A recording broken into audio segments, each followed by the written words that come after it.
Your reading companion.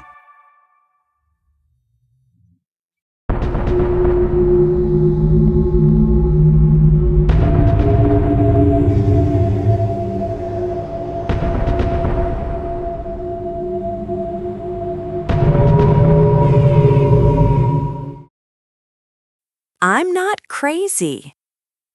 People think I am, but I swear I'm not. Just because I did something terrible doesn't mean I've lost my mind. In fact, I think it proves how clever I am. Let me tell you what happened. I lived with an old man. He was kind to me, and I had no reason to hate him. I didn't want his money. I didn't want to hurt him. But there was one thing I couldn't stand: his eye. It was pale blue, cold and cloudy, like the eye of a vulture. Whenever it looked at me, I felt a chill deep in my bones. I decided I had to get rid of that eye forever.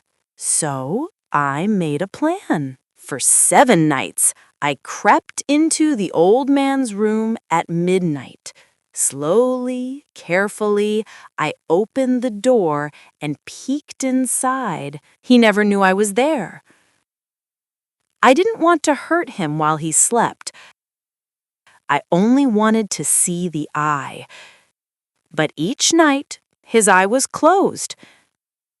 And if the eye wasn't watching me, I couldn't go through with it. Then came the 8th night. I was more careful than ever. I opened the door just a crack and slipped inside. But this time, my thumb slipped on the lantern and the old man woke up. He sat up in bed, listening.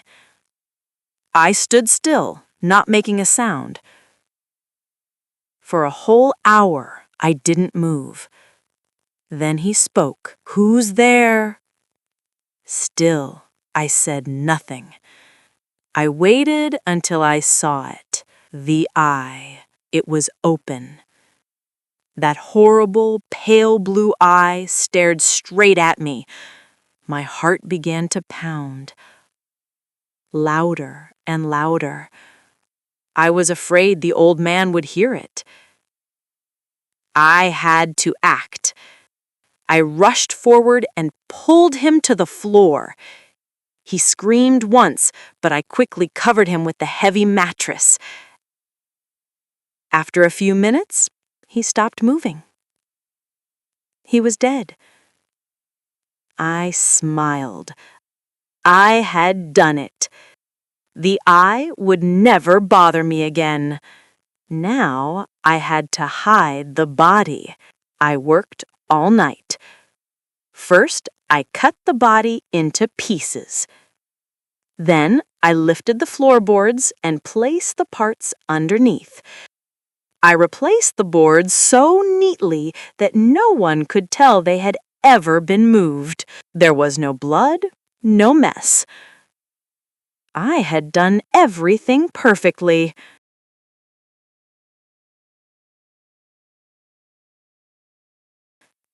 The next morning, someone knocked at the door. It was the police. A neighbor had heard a scream and called them. I smiled and welcomed them in. I told them the scream had been mine, a nightmare. I said the old man had gone out of town. I even invited them to search the house. They looked around and found nothing. I was so confident, I brought chairs and invited them to sit right in the old man's room. I placed my own chair directly above the spot where I had hidden the body.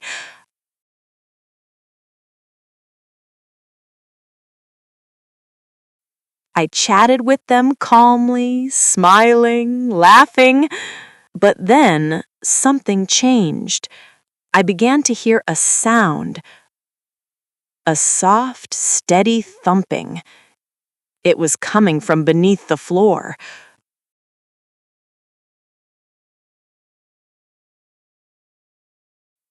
My heart began to race. Was it the old man's heart? No, that was impossible. He was dead. But the sound grew louder.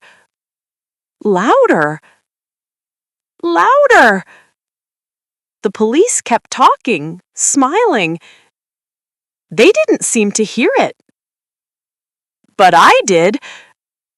I couldn't take it anymore. Was it guilt? Was it madness? I don't know.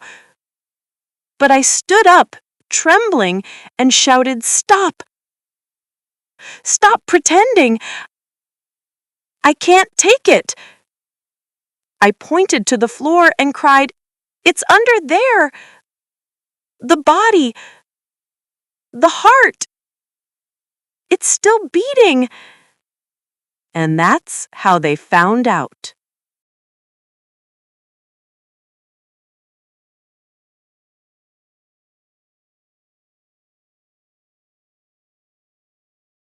Notes for readers. Theme: guilt, madness, and the power of conscience. Narrator: unreliable. He insists he's sane, but his actions say otherwise. Symbol: the beating heart represents guilt that cannot be hidden.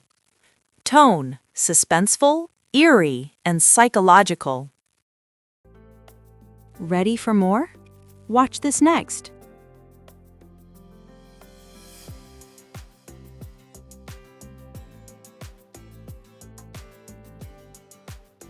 Thanks for watching. Please like and subscribe.